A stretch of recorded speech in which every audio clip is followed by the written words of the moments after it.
Today, we're diving into the incredible life of Frederick Douglass. And really, he's a man who you could say literally willed himself into existence. Think about it. Born into the absolute powerlessness of slavery, he somehow becomes one of the most powerful and influential voices of the entire 19th century. His story isn't just about escaping to freedom. It's about self-creation against absolutely impossible odds. So let's get into it. Okay, so this is the image most of us know, right? Frederick Douglass, the statesman. He looks dignified, powerful. I mean, this is a man who advised presidents and helped shape a nation. But to really get the weight of this image, we have to understand where he started. Fun fact, he was the most photographed American of his time, and he used it very strategically. He never smiled in photos because he wanted to confront the viewer and destroy the racist caricatures of the day. Douglass himself gives us the perfect way to understand his own story with this line from his autobiography. It's so powerful. This one sentence just captures the entire arc of his life. It was this deliberate, conscious, and often brutal transformation from being seen as property to becoming a person. It's all about that journey of reclaiming his own humanity. So, let's start at the very beginning, in a world that was literally designed to break him, to erase his identity before it could even begin to form. This first part of his story is all about survival, fierce resistance, and one single life-altering discovery.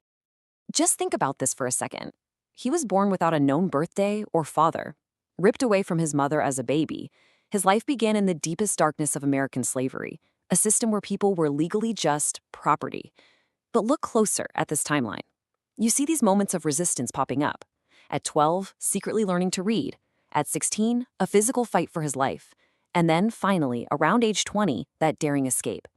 Every single one of these steps was a massive act of defiance. So this right here, this is one of those pivotal moments, an act of pure cruelty that backfired spectacularly. When Douglass was about 12, the wife of his enslaver, Sophia Auld, started teaching him the alphabet. Well, her husband found out, and he was furious. He stopped her, yelling that if you teach a slave to read, he'll become discontented and unmanageable. For Douglass, hearing that was like a lightning bolt. In his master's rage, he didn't hear a threat, he heard the secret. The key was just handed to him. His enslaver had accidentally revealed that knowledge was the ultimate enemy of slavery. And that was a lesson Douglass would never forget. Okay, so if literacy was the key to his mental freedom, this was the moment he reclaimed his physical self.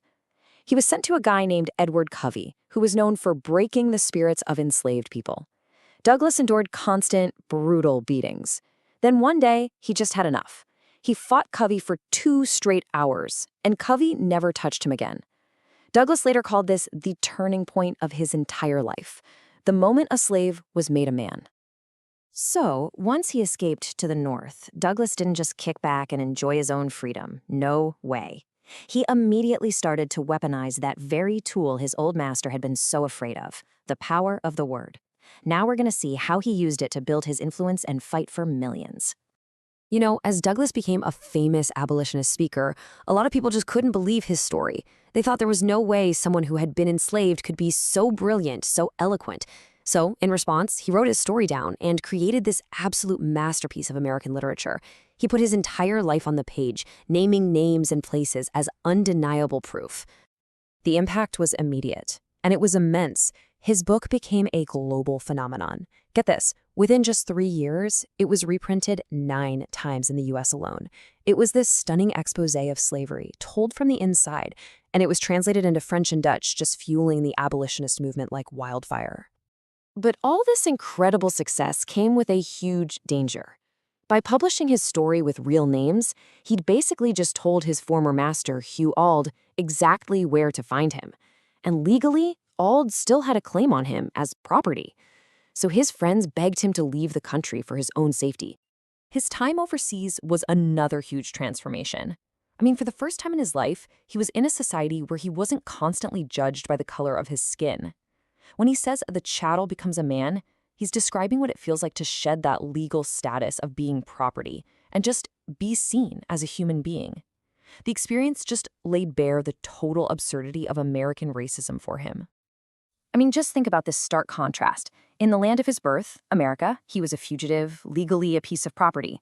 But over in Great Britain, his supporters and friends actually raised the money, negotiated with his American enslaver, and literally bought his freedom.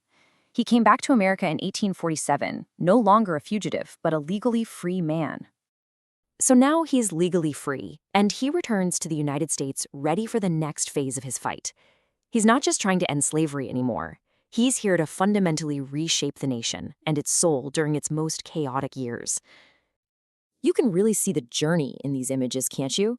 On the one hand, you have the young, fiery abolitionist, fresh from his escape. And he transforms into the elder statesman, the Lion of Anacostia, a man whose advice was sought by presidents. He became an absolute force of nature in American politics. When the Civil War broke out, Douglass argued nonstop that this had to be a war to end slavery. He pushed and pushed Lincoln to allow black men to fight for their own freedom. And once that was granted, he became a recruiter, publishing this famous call to arms. His own 2 sons were among the very first to enlist. And he took his fight right to the very top. Douglass met with President Lincoln in the White House to demand equal pay, better treatment, and protection for black soldiers. This was just unheard of at the time. A man born into slavery advising the President of the United States in the middle of a war. But his vision for justice didn't stop with abolition, not by a long shot. He also championed women's suffrage. He was the only African American at the very first Women's Rights Convention because he believed you couldn't demand rights for one group while denying them to another. He fought for the vote for black men, for desegregated schools, and he even defended the rights of Chinese immigrants, which was a really unpopular thing to do back then.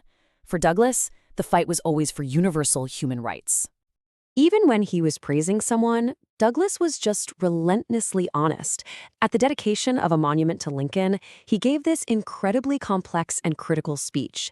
He acknowledged Lincoln's greatness, of course, but he refused to gloss over his initial hesitation to embrace emancipation. It's a masterclass in holding 2 complicated truths at the same time. After the war, Douglass didn't just retire. He kept on fighting, through the failures of Reconstruction and beyond, cementing his place not just as a great abolitionist, but really as one of America's great founding figures.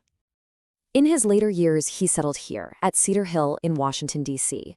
And this home, it really symbolized just how far he had come. From a dirt floor cabin in slavery to a 21-room estate overlooking the capital of the very nation he helped to remake.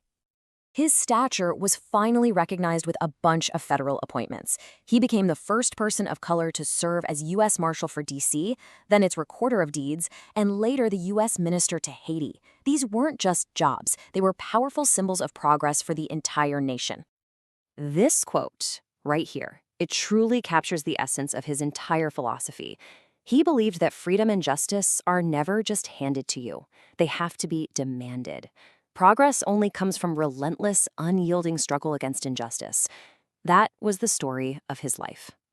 And that really leaves us with one final thought.